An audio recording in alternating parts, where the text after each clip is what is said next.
Welcome to Vermontitude, a collaborative effort between Great Eastern Radio, the Brattleboro Reformer, and BCTV to bring you the stories behind the stories on the topics you want to learn more about. Because there's always more, so there'll always be Vermontitude. Hosted by me, Peter Fish Case.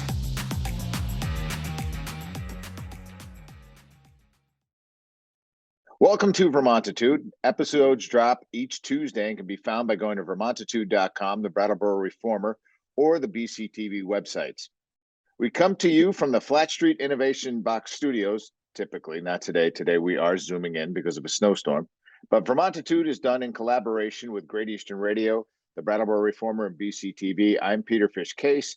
Each week I try to cover the topics that are areas of concern in Windham County and the towns that reside within their borders. Today, we're talking with Bob Audette, reporter from the Brattleboro Reformer, about a myriad of different topics. There he is. Bob, how are you?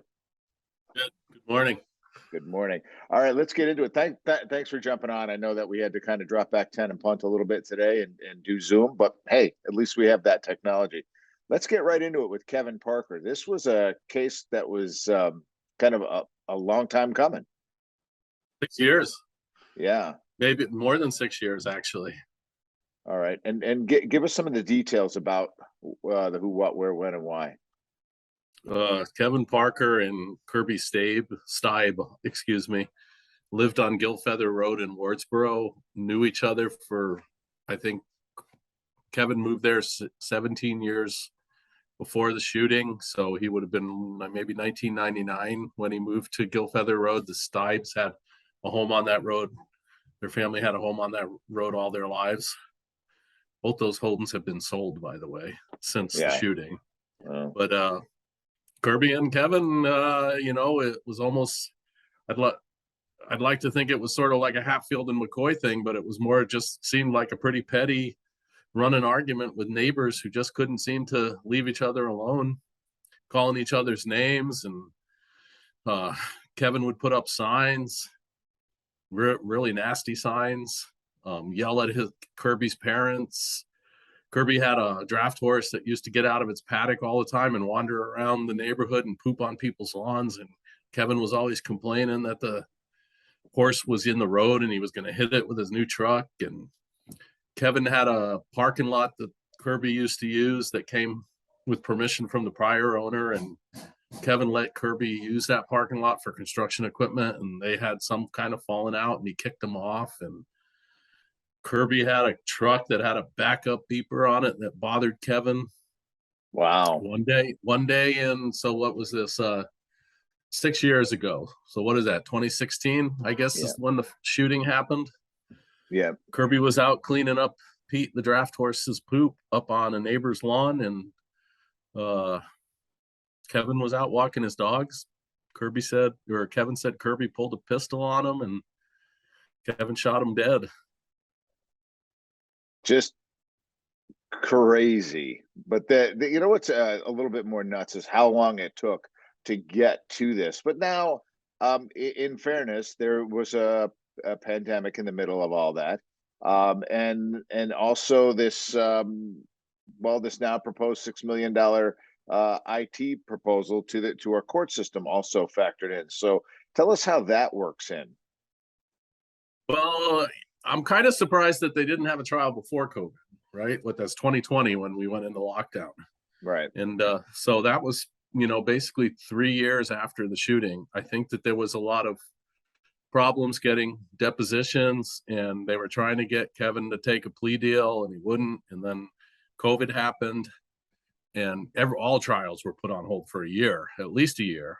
Right. And they're just really starting to open back up now. I mean, I think the courts did an admirable job responding to the COVID pandemic and putting in place rules and also opening up their hearings via WebEx. I mean, it took a little while to do, but with that demand, you've got 24 courthouses around the state that need that technology. And believe it or not, all of those feeds were going back to Montpelier before they went out to the internet. So everything that they did in court that was being broadcast had to go back to Montpelier, to the Agency of Digital Services, before it could go to the internet. So they were having jamming stuff up in the firewall, and they were having delays getting orders filed, scheduling hearings, just getting the technology to work when everybody was online at the same time. But nonetheless, they did it. I think they did an incredible job considering the challenges of COVID. So I give them credit for that. I know there's a lot of families that aren't happy that things have taken so long. There's a lot of people that have charges that 3-4 years, and a lot of these charges are just ridiculous. Unlawful trespass, petty larceny, disorderly conducts. I'm not saying DUIs are ridiculous, but a lot of these things have been lingering for 3 or 4 years. They're catching up. But it's a lot of work still, and it still puts a heck of a load on the IT system. So this thing is all undersized, outdated, and even a little bit of a unreliable kind of a phase. So what are they looking to do? I mean, just rip out the old, put in the new, get it into this century. So the judiciary wants the same thing the legislature has. The legislature set up a independent system a few years ago that's independent of the state's Agency of Digital Services. The judiciary says we want it too. We have $6 million we'd like to get from the state. We want all new hardware, all new software, all new wiring in the buildings. It's really, what you would expect. It's nothing sensational. Part of the cost too is a 5-year support plan from the service provider and 5 years worth of firewall. Right. The state doesn't think the judiciary needs that. The Agency of Digital Services says we can do this. We can do it for less. I don't think that the judiciary has much faith though, because of it's a state. The Agency of Digital Services is a state agency that's been struggling. They're about 15% on staffing, off on vacancy on staffing. Mm-hmm. They had an agreement with judiciary that all trouble tickets would be handled within 10 days. It's taking almost 20 days to handle trouble tickets. So the judiciary is going to need a huge bit of reassurance from the Agency of Digital Services before they're going to hitch their wagon to that horse. Okay. All right, let's move on to rescue and transporting some mental health patients. I think this is in a collaboration with the Brattleboro Retreat. Tell us what you know about that. Sure. The retreat's going to pay Rescue Inc. to pick up patients around Vermont and bring them to Brattleboro for inpatient voluntary treatment. The state already has a program for involuntary patients, but this is for people that are stuck in ERs around the state and realize that they need help and they want to sign up. But a lot of times what happens is people could be in the ER for 72 hours, 96 hours, even longer before they can find a bed somewhere. Right. The retreat feels like it's back up to almost 100%, not 100% staffing, but 100 people on staff, which would allow them to get up to their full 60 bed maximum. And that would allow them to bring in these patients for 3, 5, 7 days for inpatient treatment before sending them back to their home communities. This is a benefit for rescue too. I mean, they're always working on their model. Drew Hazelton told me that this isn't necessarily a response to losing income from Brattleboro, but it's something that they've been working on because EMS is changing and they have to find different revenue sources. They'll be getting money. They'll be getting money both from the retreat and from insurance providers to make this transport service work. Okay. All right. Finally, let's land on land on a nice note. The Guilford Country Store has officially sold. All right. Yeah. And a friend of mine, Allie West and Wayne Warwick, are now the new purchasers. Tell us what you know about them. When are they opening up?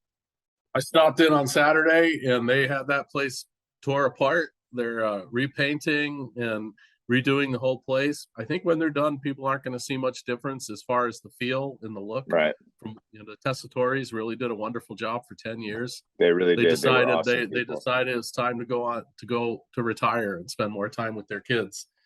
And Allie and Wayne came in, friends of Algiers picked Allie and Wayne. I think they picked out a perfect couple for the building, partners for the building. Allie has got years of work with Wyndham Southeast, being the food coordinator. Before that, she's worked in cafes and delis. She's very well educated.